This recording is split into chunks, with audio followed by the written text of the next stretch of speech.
Hello friends. अभी कुछ दिन पहले मैंने एक वीडियो डाला था यूट्यूब पे और आप लोगों को बोला भी था कि अभी कुछ दिन में मैं वापस से यूट्यूब पे एक्टिव हो रहा हूँ और जो भी मेरी पहले से जो स्ट्रेटजीज़ रही हैं वो सब मैं उस पे बात करा करूँगा और अपनी स्ट्रेटजीज़ जो है वापस से आप लोगों के बीच में लेके आऊँगा। ठीक है, तो उसी कड़ी को आगे बढ़ाते हुए अभी आज एक वीडियो लेके आया हूँ आप सबके सामने। इस वीडियो के अंदर में मैं बात करूंगा जो मेरा मूविंग एवरेज वाला सेटअप है उस सेटअप के ऊपर, जो कि कॉन्ट्रैक्शन और एक्सपेंशन पे हम लोग बात करते हैं या पहले ही हमने की है। तो जैसा आप सबको मालूम है कि मैं चार मूविंग एवरेज यूज़ करता हूँ। तो ये मूविंग एवरेज आपके सामने है 21, 55, 100 और 200। ये एक्सपोनेंशियल मूविंग एवरेज मैंने लगा रखी है। जैसा आप जानते हो कि जो भी मेरी स्ट्रेटजी है कि अपने को स्टॉक 200 की ईएमए के पास में लेना होता है और इस तरह का जो जोन होता है जहाँ पर कॉन्ट्रैक्शन बना होता है मूविंग एवरेजेस का, वहाँ पे स्टॉक लेना होता है। और जब वो आरएस वहाँ से पॉजिटिव हो रहा होता है तो हम उस स्टॉक में एंट्री करते हैं। जैसे कि ये एरिया है और यहाँ से जब ये आरएस ऊपर आया तो हमने एंट्री ली और हमारे को ये एक मोमेंटम प्ले मिल गया। ठीक है, ये हमारी आज तक की स्ट्रेटजी रही है। लेकिन अब मैं खुद आपको बोल रहा हूँ कि उस स्ट्रेटजी के अंदर में कुछ ऐसे पॉइंट्स हैं जो कि हमारे को प्रॉब्लम फेस करनी पड़ती है, जिनके कारण या जिसे आप कह सकते हो कि वो माइनस पॉइंट हैं उस स्ट्रेटजी के। जैसे कुछ स्टॉक होते हैं वो जो 200 ईएमए पे कभी आते ही नहीं हैं और हम उनका वेट करते हैं कि ये स्टॉक 200 पे आएगा तो मेरे बाइंग जोन में आएगा तो मैं वहाँ इसको बाय करूँगा। फॉर एग्जांपल ये आपके सामने लार्सन एंड ट्यूब्रो का चार्ट है एलएनटी का। अभी ये स्टॉक आप देखो, ये स्टॉक जब भी ये डाउन ट्रेंड में था, जैसे कि ये कॉन्ट्रैक्शन का एरिया था, उसके बाद ये स्टॉक एक डाउन ट्रेंड में गया, जो ये कोविड वाला फॉल आया उसके बाद में। उसके बाद जब ये स्टॉक वापस 200 के ईएमए पे आया, इसने कहीं पर भी कोई कॉन्ट्रैक्शन का एरिया नहीं बनाया। तो ये स्टॉक आप समझो नवंबर 20 से लेकर के और अभी हम जनवरी 22 में आ गए हैं, एक साल से ज़्यादा हो गया और इसमें एक बहुत अच्छा रनअप भी आ चुका है। स्टॉक ऑलमोस्ट वहाँ से डबल हो चुका है। तो इस तरह के स्टॉक को हम कैसे ट्रीट करेंगे? अगर मैं अपनी संगम वाली स्ट्रेटजी पे जाऊं तो वहाँ पर मुझे इसमें एंट्री ही नहीं मिली अभी तक एक बार भी। लेकिन अब मैं आपको एक ऐसा सिस्टम दिखाने जा रहा हूँ जो कि इस तरह की जो कमियां हैं उस सिस्टम के अंदर उसको फुलफ़िल कर देगा। और प्लस होता क्या था कि आप लोगों को ध्यान होगा, मैंने उस स्ट्रेटजी में पहले बात भी की थी कि कोई स्टॉक अगर किसी टाइम फ्रेम का 200 ब्रेक कर देता है, फॉर एग्ज़ाम्पल आपने इस स्टॉक को यहाँ पर लिया, कहीं पर इस एरिया में लिया, या 2 आवर चार्ट के 200 पे लिया, जैसे ये एरिया था, अब वो वहाँ से 200 को नीचे काट गया, तो हमें क्या लगता है कि अब ये जाएगा 3 आवर पे। जैसा मैंने बताया कि वो एक टाइम फ्रेम अगर 200 को काट देगा तो वो नेक्स्ट टाइम फ्रेम के 200 पे जाएगा। लेकिन अब हमारे को यहाँ तक वेट करने की ज़रूरत नहीं है, मेरे को स्टॉक को 200 के ईएमए तक आने की भी ज़रूरत नहीं है। क्या उससे पहले भी कोई ऐसी जगह होती है जहाँ हम स्टॉक को पकड़ सकते हैं? जैसे कि ये डेली टाइम फ्रेम पे आप देख रहे हो, ये 200 पे आया ही नहीं।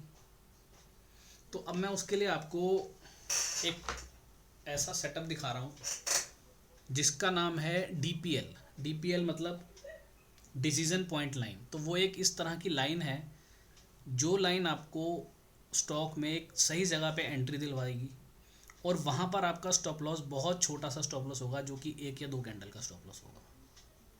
और अगर आप किसी स्टॉक में ऑलरेडी हो या वो स्टॉक आपसे इनिशियल स्टेज में मिस हो गया, या जो आरएस का हमारा कॉन्सेप्ट है, जैसे कि ये हम बोलते हैं कि आरएस पॉजिटिव होगा तो ही हम स्टॉक को लेंगे वरना नहीं लेंगे। तो बहुत से ऐसे स्टॉक होते हैं जो आरएस पॉजिटिव काफ़ी पहले से हो गए हैं लेकिन अब हमारी नज़र में आए हैं, तो उन स्टॉक्स में मुझे एंट्री कहाँ करनी है, ये बड़ी प्रॉब्लम रहती है हम लोगों को। क्योंकि होता क्या है कि जब हम गलत जगह एंट्री कर लेते हैं और फिर जब तक आरएस उसका जीरो लाइन के नीचे आता है तब तक बहुत देर हो चुकी होती है और बहुत सारा हमारा जो प्रॉफिट है या फिर जो भी हमने कैपिटल उसमें डाली थी उसका काफ़ी लॉस हो चुका होता है वहाँ तक।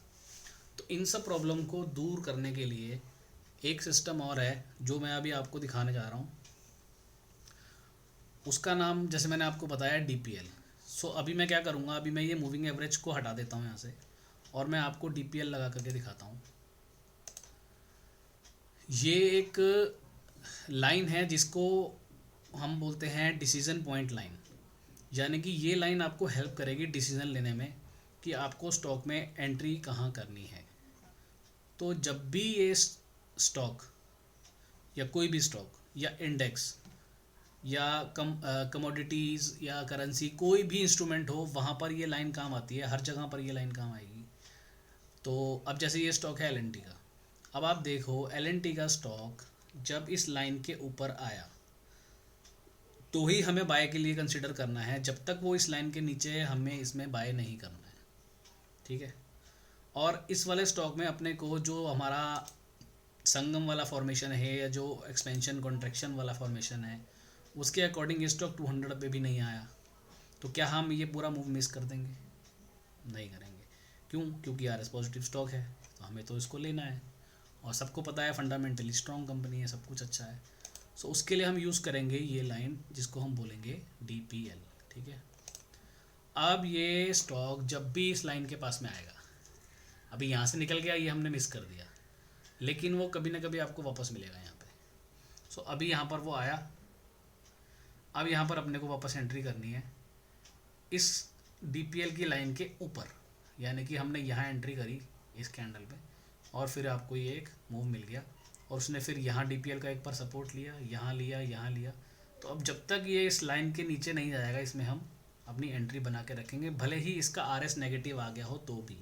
जैसे कि आपने देखा यहाँ पे ये RS नेगेटिव आ चुका था इसका, अगर मैं RS यूज़ कर रहा हूँ सिर्फ, तो ये यहाँ पे मेरा कोई ये स्टॉक एग्जिट दे देगा, लेकिन उसके बाद सडनली फिर RS पॉजिटिव हो गया और ये चल पड़ा ऊपर, ठीक है।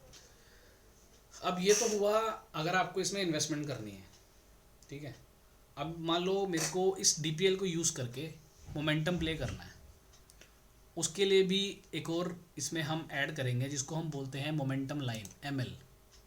अगर मैंने ये मोमेंटम लाइन इसमें ऐड कर दी और सिर्फ मुझे मोमेंटम खेलना है, तो मैं क्या करूँगा, उसके लिए मेरी स्ट्रेटजी क्या रहेगी कि जब भी स्टॉक ये DPL की लाइन के पास होगा और ये मोमेंटम लाइन को क्रॉस करेगा, वहाँ मैं स्टॉक को एंटर कर जाऊँगा, और तब तक मैं उसको ट्रेल करता चला जाऊँगा जब तक वो इस ग्रीन लाइन यानी कि मोमेंटम लाइन को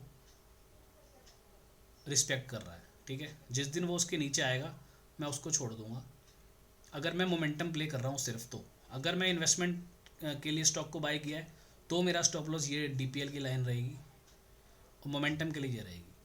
अब मान लो कि LNT का स्टॉक आपने इन्वेस्टमेंट के लिए लिया और आपको 100 क्वांटिटी लेनी थी, तो आप क्या कर सकते हो, अगर आपको इसी स्टॉक में मोमेंटम भी खेलना है तो, या इन्वेस्टमेंट वाले स्टॉक्स में ही आपको सिर्फ ट्रेडिंग भी करनी है तो उस केस में आप यहाँ पर 200, मान लो आपने 100 क्वांटिटी बाय करना था, आप 200 कर सकते हो। 100 के लिए आप ये मोमेंटम प्ले करके, और जब ये यहाँ से मोमेंटम इसका लूज़ हो जाएगा तो आप इसमें से निकल जाओगे, और जो इन्वेस्टमेंट वाला पार्ट है उसको आप कैरी करोगे जब तक कि ये इसका DPL ब्रेक नहीं होता। अब यहाँ अगर DPL ब्रेक हुआ, अब DPL ब्रेक होने का भी एक रूल है, मैं आपको बताता हूँ। ऐसा नहीं है कि हमारा एक कैंडल नीचे चला गया तो अपने को एग्जिट कर लेना है। लगातार 2 कैंडल पे अगर बैक टू बैक वो रेड कैंडल वहाँ बना देता है तो ही अपने को एग्जिट करना है, नहीं तो नहीं करना है। अब इस केस में क्या हुआ, इस केस में आपको ये एक रेड कैंडल मिल गई, ठीक है, लेकिन उसके बाद कोई रेड कैंडल नहीं बनी, तो अपन अभी स्टॉक में रहेंगे, ठीक है। अभी यहाँ पर एक रेड कैंडल मिली, लेकिन यहाँ पर फिर एक रेड कैंडल मिली, ठीक है। अब आप चाहोगे तो यहाँ पर इसमें से एग्जिट हो सकते हो, लेकिन जब ये वापस इस तरह से इसने इस जोन को ब्रेक किया, और आप देख रहे हो इसमें मोमेंटम लाइन और DPL वापस इसी एक ही कैंडल से ब्रेक हुई है, तो वापस घुस जाओ आप स्टॉक में। तो ये आपको मोमेंटम मिल गया, जो कि आप देख रहे हो 1440 से लेकर के और 1570 तक, ये एक पूरा मोमेंटम मिल गया आपको। और उसके बाद ये इन्वेस्टमेंट के लिए तो स्टॉक आपका चालू ही है, ठीक है। अभी मैं कुछ और एग्जांपल दिखाता हूँ इसके आपको, जैसे कि ये बिरला सॉफ्ट का स्टॉक है। अब आप देखो इसमें आपकी मोमेंटम प्ले करने के लिए ये इस लाइन के ऊपर आया, ये इसके ऊपर आया, ये पूरा आपने मोमेंटम इसका लिया, यहाँ पे मोमेंटम ख़त्म। तो अगर आप मोमेंटम ट्रेडर हो तो ये आपको पूरा मूव दिया इसने और एग्जिट कर दिया यहाँ पर। लेकिन अगर आप इन्वेस्टर हो तो आप इसको तब तक होल्ड रखोगे जब तक ये DPL ब्रेक नहीं होता है। और आप देख रहे हो इस पूरे मूव में DPL ब्रेक नहीं किया इसने, ठीक है। प्लस एक चीज़ और दिखाता हूँ, आप वीकली टाइम फ्रेम पे जाओगे तो वीकली पे इसका DPL यहाँ पे ब्रेक हुआ था इस लाइन पे। तो ये जो कोरोना वाला फॉल आया, ये फॉल से पहले हम इस स्टॉक में थे ही नहीं। जैसा कि अगर मैं सिर्फ आरएस पे काम कर रहा हूँ तो ये स्टॉक यहाँ पर आरएस पॉजिटिव हो गया था कोविड फॉल से पहले, यानी कि यहाँ पर।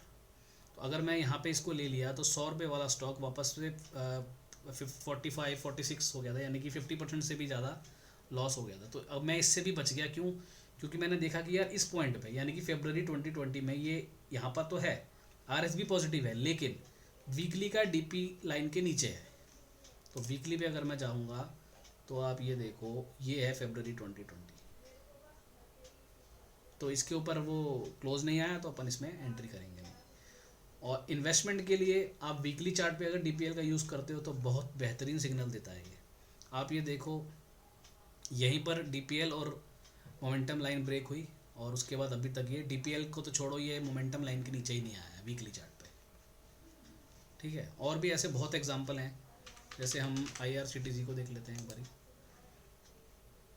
अब मैं आईआरसीटीसी के अगर डेली चार्ट पे जाता हूँ तो आप ये देखो, डेली चार्ट पे इसमें आरएस यहाँ नेगेटिव था, लेकिन वो डीपीएल लाइन के ऊपर आ गया था स्टॉक।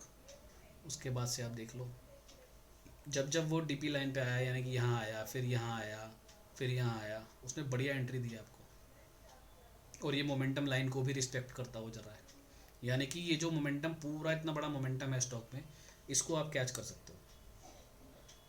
समझ रहे हो? और ये आपने देखा वीकली टाइम फ्रेम की डीपी लाइन, तो इसके ऊपर आप स्टॉक को बाय कर लोगे। ठीक है, और भी बहुत सारे स्टॉक्स मैं आपको दिखा सकता हूँ रेंडमली। अगर मैं आपको 2-3 स्टॉक और दिखाऊं, अभी जैसे जीटीपीएल को देख लेते हैं। ये देखो, इसमें आपका ये डीपीएल के ऊपर आया और ये स्टॉक पूरा अभी तक बढ़िया जा रहा है। यहाँ इसने एक वापस एंट्री दी। अब आरएस के अंदर हमें प्रॉब्लम क्या होती थी कि हम वापस री एंट्री कहाँ करें, हमें समझ नहीं आता था। अगर हमसे ये मूव मिस हो गया तो वापस एंट्री कहाँ करनी है या पिरामिडिंग कहाँ करनी है। तो उसके लिए ये लाइन आपको हेल्प करेगी। आपका रिस्क रिवॉर्ड यहाँ सबसे अच्छा है। यहाँ आपने बाय करा, 2 कैंडल नीचे क्लोज, आपको एग्जिट कर लेना है। आपको कोई जीरो लाइन का वेट नहीं करना, कोई आपको ये जो मैंने ईएमए का सेटअप था हमारा, इसकी भी ज़रूरत नहीं पड़ेगी इसमें। समझ रहे हो? तो ये आपका एक पूरा का पूरा मेथड रेडी हो गया।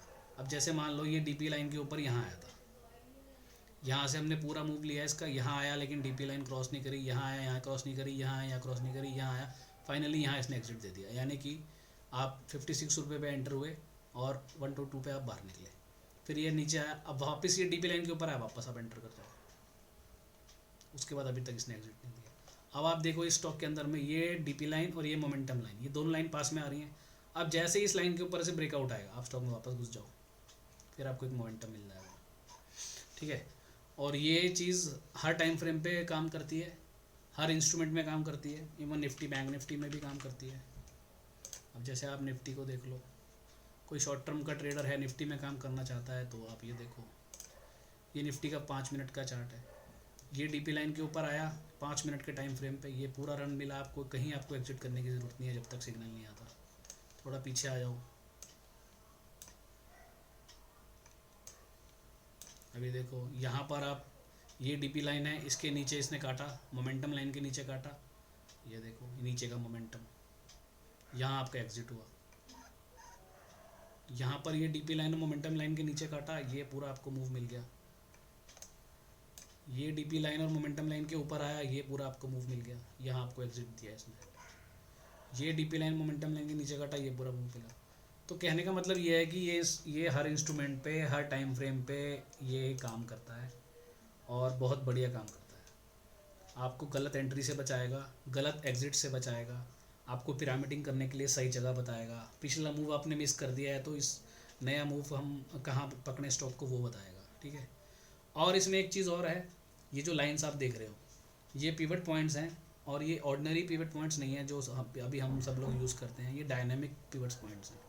ठीक है, अभी इसका यूज़ कैसे करना है ये मैं आपको नेक्स्ट वीडियो में बताऊंगा।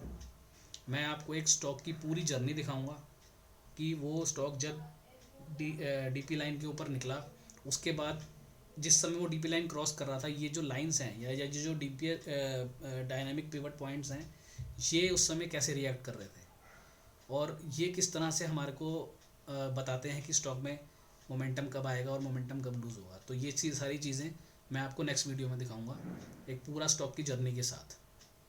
हम पूरे स्टॉक की जर्नी साथ जिएंगे और देखेंगे कि कब कब वो स्टॉक क्या कर रहा था और ये DP lines moment pivot points की जो लाइन है ये उस समय क्या कर रही थी। ठीक है, तो ये सारा कॉन्सेप्ट हम नेक्स्ट वीडियो में आगे डिस्कस करेंगे। ये इस डीपी लाइन और मोमेंटम लाइन का एक इंट्रोडक्शन वीडियो था। अब इसको कैसे यूज़ कर सकते हैं और इसमें अच्छा क्या कर सकते हैं वो मैं आपको नेक्स्ट वीडियो में इसके बारे में बताऊंगा। ठीक है जी, तो अभी के लिए ख़त्म करते हैं। Thank you so much, bye bye. मिलते हैं बहुत ही जल्दी नेक्स्ट वीडियो में।